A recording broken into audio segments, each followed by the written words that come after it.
competitive, deep, skilled. I think the guys that have chosen to be here are guys that are just starving to come test themselves every single day in practice, to come get better. I got hungry guys. Um, I got guys that have really unique, distinguishable skill sets that fit us really well. Um, and so I'm excited about this crew. This is going to be a really special crew. Coach, what's one trait about Ortega's game that is NBA ready today, you think? Maybe what's one thing that maybe another year here in Lexington could take him to a whole other level? Ortega's physicality is elite. His physicality on the offensive and defensive end. And that shows up in a lot of ways. It shows up in contact, hits. It shows up in his explosiveness. It shows up in his first step. It shows up in his ability to kind of navigate guarding guys off the ball through screens and on the ball through screens by creating space with his chest. So he has in those ways, he is as good as you're going to find. He's really special. He grew so much last season in terms of kind of winning the point of attack over and over, whether it was on the ball or off the ball defensively. And like all of us, he has so much room to grow. I think his ceiling as a playmaker, he hasn't even begun to tap into that. I think he can become an elite level playmaker. I think something that he's talked a lot about is his ability to get his shot off more quickly. He shot the ball really well last year at 37%.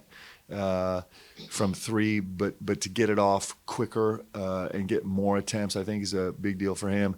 On the defensive end, his ability to kind of neutralize bigs on the glass and bigs and switches is something, a place where he can really excel, and I think he can have a chance to grow into one of the elite steals guys in the country. So he got a ton of room to grow. He's an unbelievable player who had a great season last year, and it's pretty fun to talk about. It's obvious how important that Ortega is to next year's team.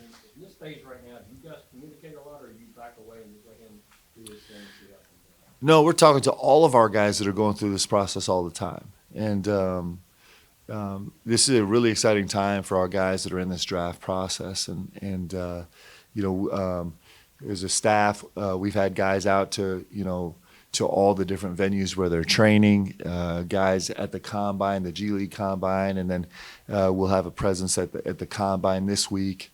We've been to, like I said, guys' workouts. These are lifelong relationships that we build, and as these guys go pursue the next step, it's really exciting for us and exciting for them, and we're on it. Mark, I hope I'm pronouncing this correctly, but Andrea Yelovich, Mm-hmm. is that good? It was really good, actually. Can you just explain his entire recruitment process? Obviously, Mega Basket has a pretty storied tradition of trading big for slow men like him, but how did he first come on your radar? What was the process like of figuring out he wanted to do college basketball and putting the sell on for him to come to Kentucky? Yeah, I can't remember actually how he first came on my radar. Everything is just it's beautiful madness. But my first FaceTime conversation with him was actually beautiful. I mean, from the first few minutes talking, I was like, wow, this kid is really special.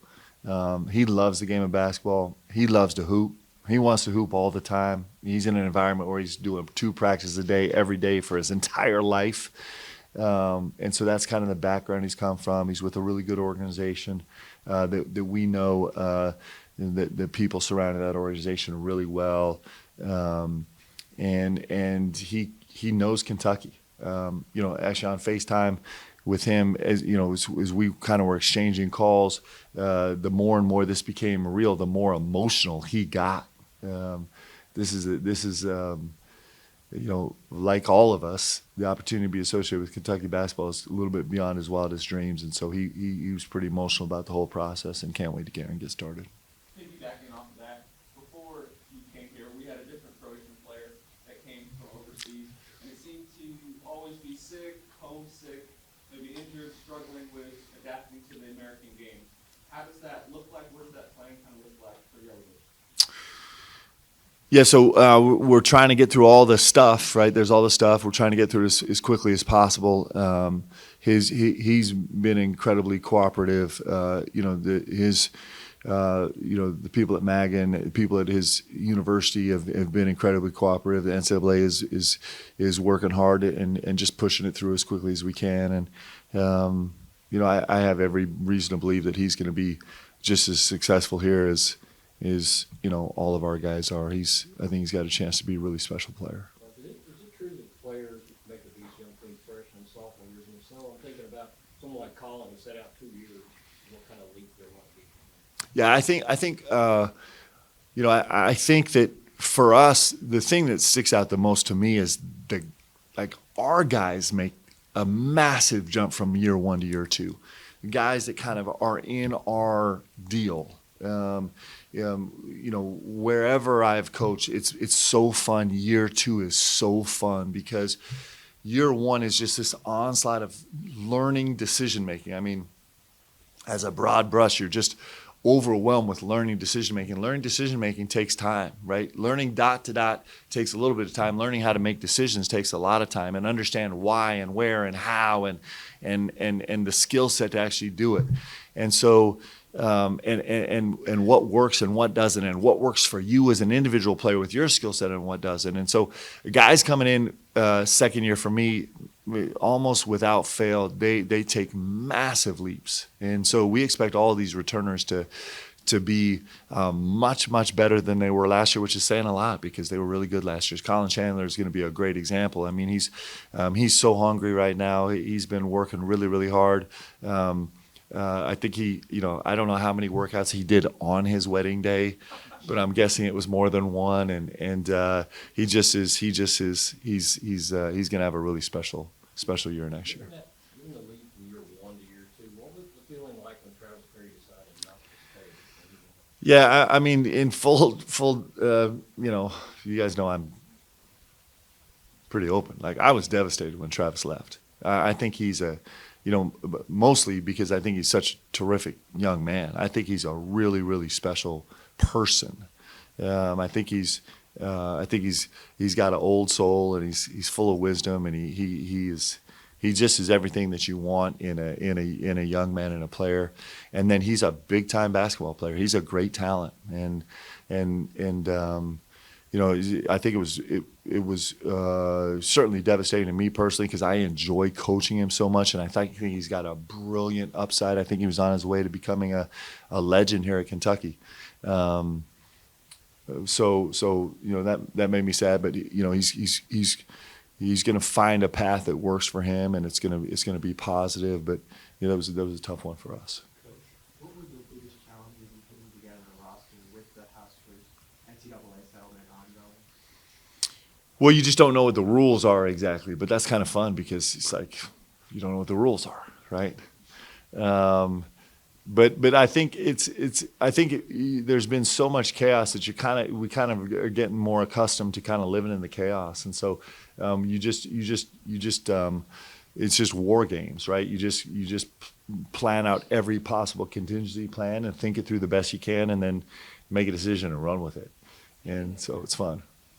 Speaking of that, since last year was a whirlwind for you coming in at the very end of the season, is it more comforting now, kind of having that whole year to kind of have that plan and recruit and know what you want?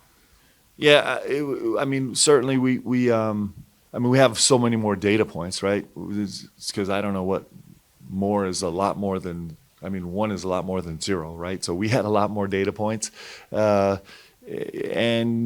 I think we have we're getting to know our staff. I talk about our players being better the second year. Our staff is going to be 100 times better than we were last year, just because we had a chance to function together and learn each other, and the guys have had a chance to learn me, and so it's we're excited to see how much better we can be year 2.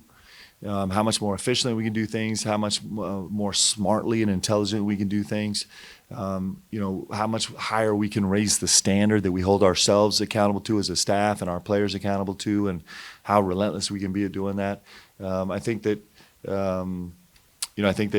year 2 is fun because you have year 1 under your belt. your players, your new players, talk about how excited they were to be a part of this. You alluded to that in your opening statement, your new players. When you're looking at guys through the portal primarily, where does being part of Kentucky basketball fit on your checklist? Is that at the top or is that icing on the big blue cake? I think it's both, actually. I think it's the beginning and the end because it matters. There's nowhere like this. And if you come in here not understanding or appreciating that, I actually think your chances of success are not very high. To some level, I mean, nobody can really understand this until you live it, right? But the guys that are really successful here come in with a healthy respect for what this is. And because it requires more, actually. It requires more ability to be, non-distracted. It requires more of a giving heart. It requires more of an idea that there's something bigger than yourself. It requires more of an ability to sacrifice a little bit. And understand that by sacrificing a little bit of yourself, it actually elevates you, right? That's what's great about this beautiful team sport of basketball that we have. When you learn that concept of like, if I give a little bit, if I just give a little bit of myself, it actually elevates myself, right? We were just doing a media shoot about this chance to become immortal and how you get there. The pathway to get there is very different than this world wants to teach us. And so understanding, having some concept of what Kentucky basketball means is a vital part from the very first phone call to the very last pre-commitment conversation. And there are a lot of guys that don't really get that, and they're going to go be great basketball players. They just won't be great basketball players here because this place is different, and you need to understand that if you want to come play here. Not if you want to come play here. If you're going to accept the incredible opportunity to come play here, you have to understand that. If you don't understand it, you're just not going to be successful. If you do understand it, you're going to be crazy successful. And our guys last season set a beautiful, brilliant standard of what it means to be a Kentucky basketball player. And we actually are leaning on them a lot as we try and describe this. Their video, their outtakes, their clips, their comments, just to help guys understand. It's really important. Last year, Mark, Mark, can you you talk guys, about, can you talk about the player transfers you got from within the SEC? And you kind of giggle when you get them, because think it's going to help me, maybe it's going to hurt a little bit of play against Duke. Yeah, I don't really think about the, I just think about I'm talking about being selfless, and I'm pretty selfish about this. I'm just excited about have great players. And, we're really blessed to have some great players coming in from the SEC and coming in from other places in the country and in the world. And we have guys that are veteran guys that have been through it. It's nice. The SEC guys know the league, and they know the physicality, and they know the talent, and they kind of know the flow, and venues are going to be familiar to them, and all those things are advantageous. But mostly, I'm just excited about the guys that we got. This Mo Diabate, man, I think he's a special person. Like, I don't know, it was second or third conversation. We were talking about his family and his history and his faith and his commitment to all three of those things.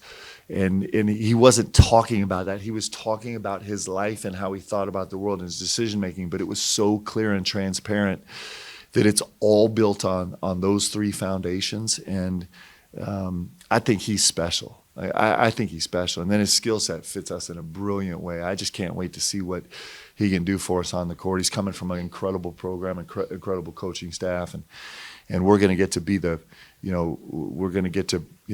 enjoy some of the fruit of all the labors that have come with him and by him before he got here, but we're really excited about him. And this Denzel Aberdeen, I mean, he's coming here wearing a big, fat, giant ring, and there's no way to replace that type of experience. And he's a beautiful kid, man. Like, spending time with his parents was really special. He, comes from a military family background, and he cares about people, and He's an incredibly talented basketball player, and so specifically those two guys, I can't wait to get him here, and I can't wait for him to come experience basketball at the University of Kentucky because it's just different. And even being in this league, I'm excited for those guys because they get to walk in the doors and then learn how this is so different here, and they're going to make us a better team.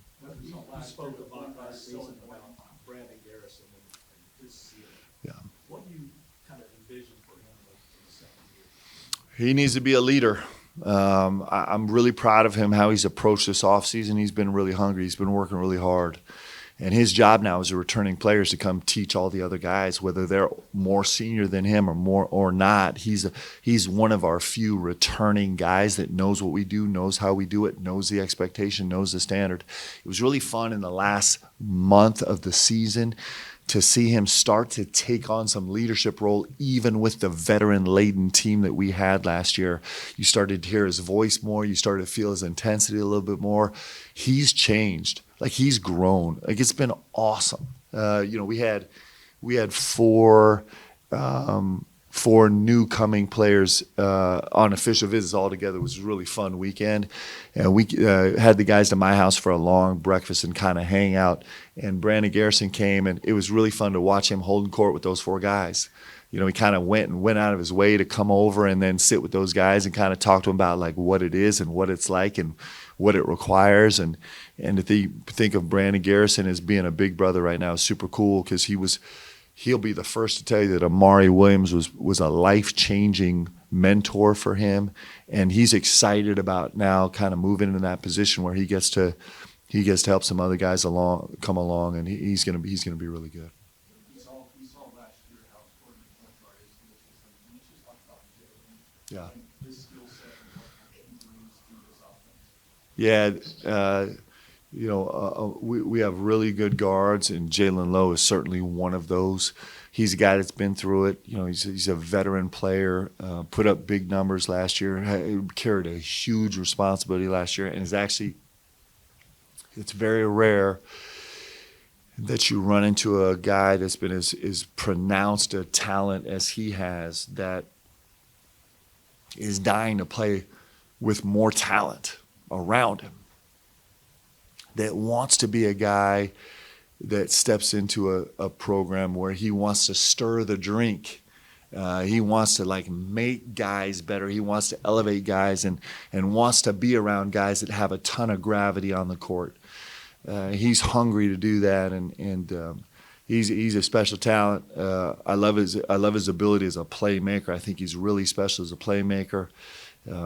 He's clearly a capable scorer. He's got a chance to, one of the things last year, he was in the 90th percentile in the country at taking tough shots. So he was in the 90th percentile in the country of taking shots, volume of shots in the bottom 20% shot quality. He just had to carry such a massive load last year. And this game for him coming here is going to become so much easier and so much more efficient.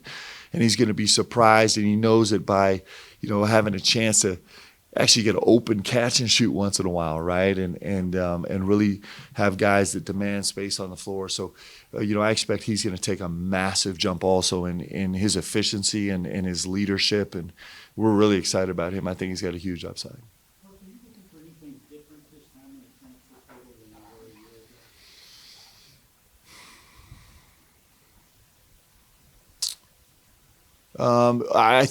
I don't know if there's any wide swings different. I think maybe more fine-tuned differences. Coach, the non-conference schedule was already tough enough. You added an exhibition against Purdue, who many think could be a #1 team. Wait, what? Who scheduled that? I assume you have the utmost confidence in this team, this talent level, because you guys are preseason top 10 team as well, according to multiple outlets. So was that kind of the plan, to kind of load up against these great teams to potentially play them at the end of the season as well? I'm not sure, actually. This is what I know. I mean, this is going to sound terrible and uncalculating. I love playing great teams all the time. I love it. I think it's really important. And anytime there's any chance we can get great teams to come into Rupp, we're going to take it. If it's in the exhibition season or the preseason or the conference season, we'll take it. It's listen, we care about. I'm just excited for BBN that we get to walk in here in late October and play the number one team in the country. I'm really excited about that. So I'm excited about that for our fan base. We're working on another exhibition game that I think is going to be terrific, and I'm excited for it for our fan base. I'm excited about for college basketball. I'm excited about it for our guys, because when you play against great teams, it teaches you so much about yourself, and the chance to do that in an exhibition where the cost might not be so high, and get to do it really early in the season where it's not just the data you receive after the game and during the game, but it's all of the energy and juice that it adds to your locker room every day during the summer and during the fall, when you're like, hey, we're preparing, and guys, this is coming way faster than you might anticipate. I think those are all real bonuses. And Matt Painter I don't know if he's the best coach in college basketball, but he's certainly got to be counted among the top couple. And what he's done at Purdue is incredible. And I have so much respect for him, and he makes life really difficult for the teams that play against him, because he's got a very unique, distinct style of playing, the style of coaching. And so in every front, that's going to be so fun. Those strong early tests, how confident are you as far as Jaden being ready? A lot of talk about will he be ready to go early in the year? Jaden Quains? We'll see. The one thing I know about him, he's an incredible talent, and we're going to go as fast as we can with the absolute most caution that we can. And so he's working really hard. He's making tremendous progress right now. Talk about a beautiful young person, man. He's really young, actually. When I say young person, he's really young, but he's a beautiful kid. Big Blue Nation going to fall in love with Jaden Quains. He just is. He fits on our roster. He's just a really special person, and so we're gonna race back to 100% health as fast as we can. Into playing the Battle of the Bluegrass so early in the season? Just scheduling. It just is. Scheduling gets more increasingly complicated, and so I think it was what worked out best. I heard there might be a push. People wanted that in December. Is that true? So blame Louisville for that, okay? I actually don't know how we got to the date. There's more important people are dealing with those issues than me, but I'm sure it's Louisville's fault. I say that with all due respect to Pat. He's incredible, but. Mark, this upcoming season, what you had to put together and sign for the first time, re-sign from last season. What's the, you can say, NIL valuation of your current roster? It's close to $200 million.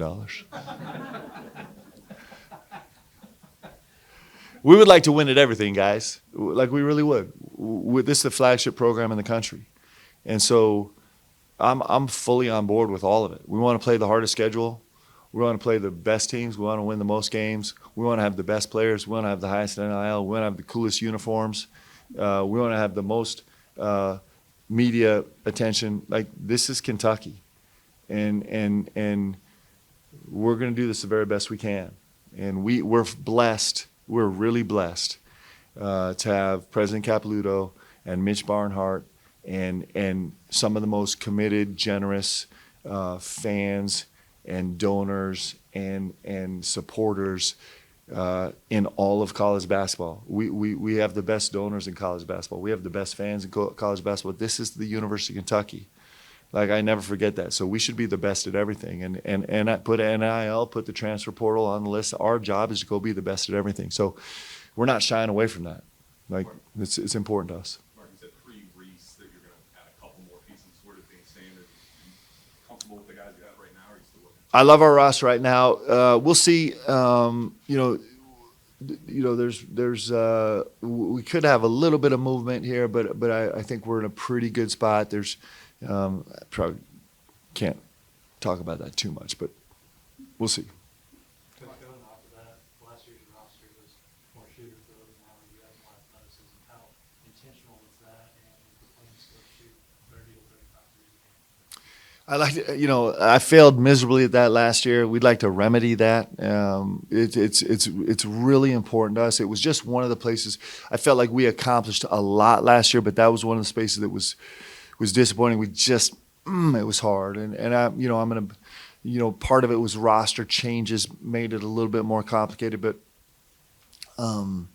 that's an important part of how we play the game. It's an important part of how the game is played now, and so we'd like to chase that. Mark, what are your expectations early for Jasper and Malachi? I think Jasper Johnson is a superstar. I expect him to come in here and be great.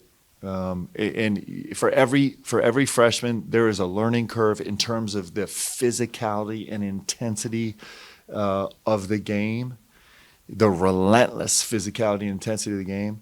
But Jasper Johnson has got a really, really incredible skill set. He's one of those guys. There are very few players who just go get a shot whenever they want it. He can do it. He's got a ability to get skinny and kind of do things defensively that are going to be surprising. I think he's got an incredible upside on the defensive side of the ball also.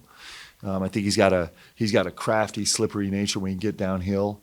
He's got a poise about him. He's a little bit unflappable.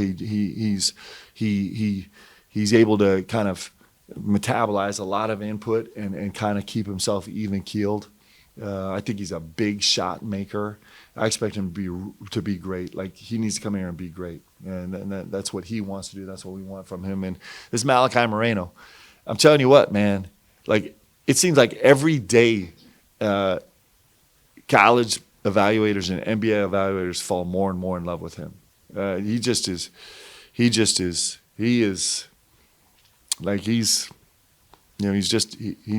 keeps getting better, and he is getting better every day. We're really excited to have him on here. And as much as I say about those two kids and their basketball skill, I think they're great young people, man. And the fact that they get to come here and represent everything that Kentucky is. I mean, I still have all my KY Till I Die gear. I love that so much. Via Jasper Johnson, and both those guys feel that way, and they're going to be really special. How close is Trent to gaining his 18 pounds? So tell you what, it's going to be impossible for me to love Trent Noah any more than I do right now. Even if he gains the 18 pounds, right? He is, he's got a chance, guys. Like, doing it here is different than doing it anywhere else, and being a Kentucky legend is different than being anything anywhere else. And Trent Noah is made different, man. He just is made different. He is a joy, and he's coming back as a vet. It's one of the things that's hardest, I think. One of the things that's really challenging is, as a player, is, you come in as a freshman, and everybody is older than you, and everybody knows more than you, and you can get tricked into thinking that that's your college experience because it's the only one you have. And the magical thing about year two is you're like, wow, everything is different. Like, I'm the guy who knows what film session is like. I'm the guy who knows what practice is like. I'm the guy who knows what individual workout is like. I'm the guy who knows what running through the SEC is like. I'm the one who knows what BBN is like. And it's a beautiful thing, man, getting to year two, and especially doing our system. And so Trent Noah is working really hard also, and he's incredibly focused. And I'm telling you, you can't buy what it means to come to the University of Kentucky and to grow into what you can become doing it here. You can't buy it actually during the process. You can't replicate it anywhere else. And then for the next 30 and 40 and 50 years of your life, there's just nothing that can compare to it. And so I'm excited to watch Trent Noah. I know how this is going to turn out. I know how it's going to turn out in the next couple of years. And I know how it's going to turn out 30 years from now. And I'm happy for him. I'm so happy for him because there's some part of him that can see it and feel it and taste it and cares about it. And it's going to be really special. I love that kid so How was much. your first derby as Kentucky head coach? Well, my first one was last year, and it was awesome. And then this year was just come on. It's one of the great sporting events in the world. And the fact that we get to go to this, it's just as I mean, there's no words for it. I thought I looked fantastic. I thought Leanne was like, I just couldn't even, I was like, Leanne, could you, she just never fails. It was incredible. It's just a beautiful event. It's so much Kentucky, and I know it's in Louisville, but it's called the Kentucky Derby for a reason. Earlier in the week, we got to talk with some of the TBT guys and the Harrison twins. Yeah. Aaron said that because of you guys' interaction, practicing, seeing you guys work over at Rupp last summer, that he watched more Kentucky basketball this past season than he did in his previous years, basically doing the overseas stuff. How important is it for you to bring that Coach P to Coach Cal to now Coach Pope era and building it all together and keeping it together? It's really important. It's our job. It's what makes this place so special, right? And it's not about disconnecting from all these great players and coaches in history. It's about connecting. It's really special.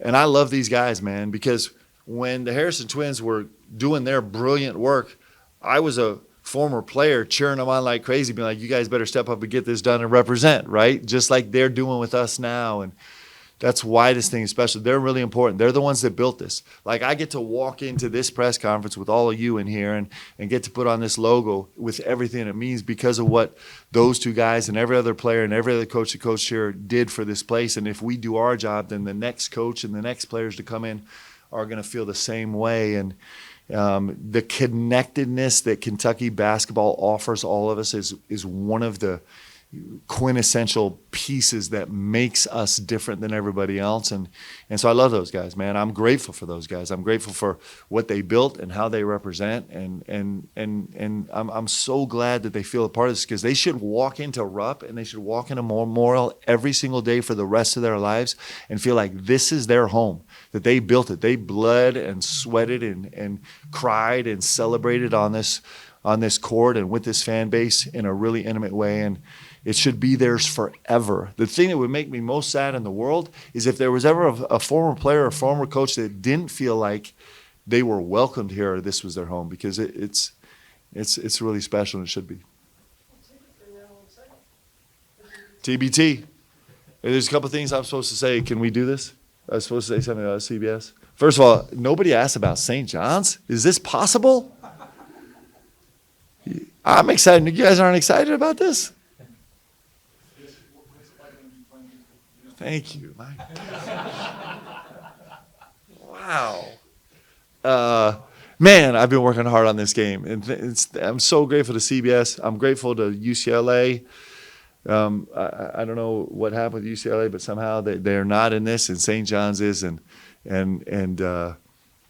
it's awesome. I'm so hyped. I'll be honest with you. Just if I'm putting this out there so Coach P can hear it. I am bringing the suit game. I already started planning. Coach, just be ready, okay? Bring it, and the game's gonna be elite.